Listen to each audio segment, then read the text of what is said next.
सबसे पहले आप सबके प्रति हम सब की ओर से मैं आभार प्रदर्शित करता हूं।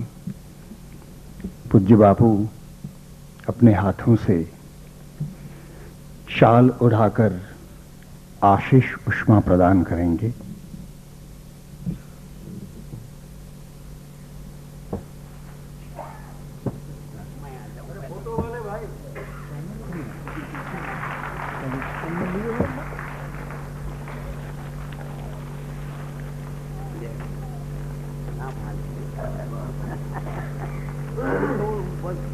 हम अपने आप को समझ ही नहीं रहे कहाँ बैठे हैं।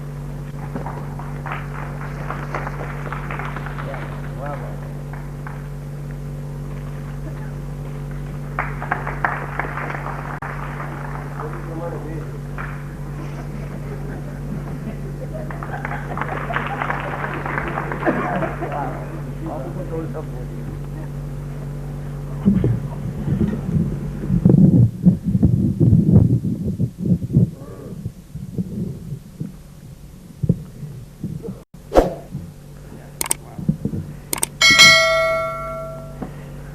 यहाँ उपस्थित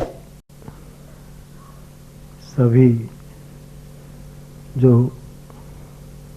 शब्द के आराधक हैं उनके प्रति आदर व्यक्त करता हुआ मैं इतना ही कहूँगा कि कविता के दरबार का तो मैं एक श्रोता मात्र हूँ। बड़ी प्रसन्नता हुई और वही शब्दों को मैं दोहराऊं, करीब 2-4 बार मैंने ये बात कही है। यहां भी संगम की बात हुई, गंगा यमुना और सरस्वती वाली बात आई। मैं इन्हीं शब्दों में मेरा भाव व्यक्त करना चाहूंगा कि गंगा को रामचरितमानस ने भक्ति कहा है।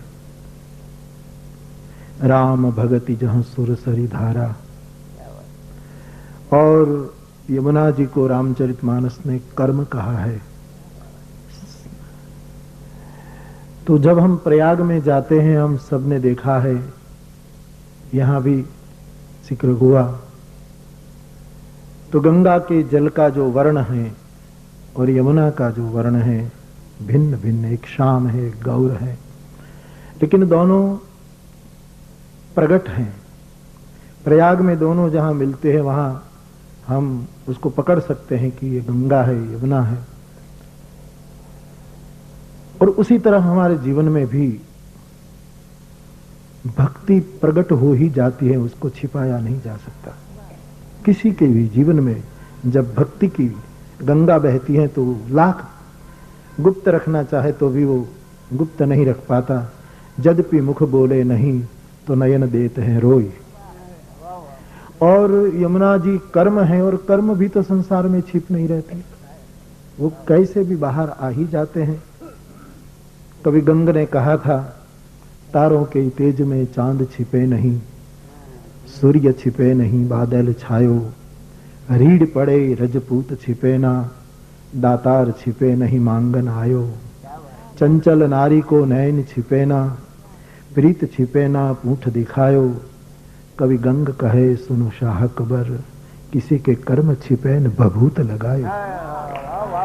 तो कर्म की यमुना भी प्रकट है और प्रेम और भक्ति की गंगा भी प्रकट है, लेकिन सरस्वती गुप्त रहती है।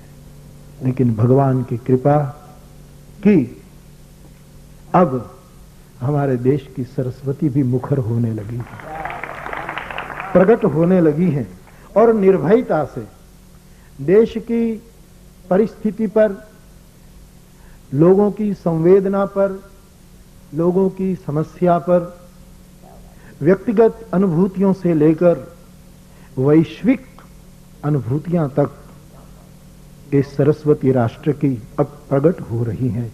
और मैं चाहूं कि ये सरस्वती ज्यादा से ज्यादा प्रकट हो। और मैं कहता हूं कि गंगा स्नान की महिमा है, जमुना पान की महिमा है, सरयू ध्यान की महिमा है, लेकिन सरस्वती गान की महिमा। ये गान जो यहाँ हुआ, कविता का पाठ हुआ, हास्य तो था, आप सबने देखा, लेकिन ये हास्य भी कुछ मुझे लग रहा था कुछ सर्जन कर रहा है।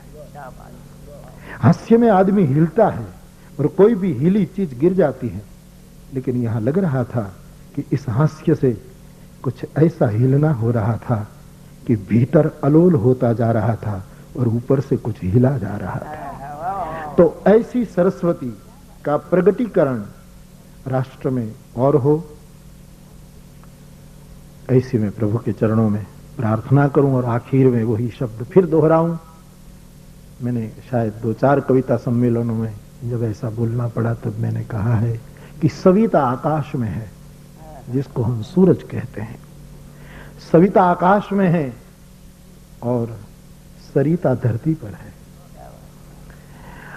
आकाश की सविता अंधेरा मिटाती है, धरती की सरिता मैल को धोती है। लेकिन आकाश की सविता और धरती की सरिता, इन दोनों के बीच सेतु बनाती है कविता।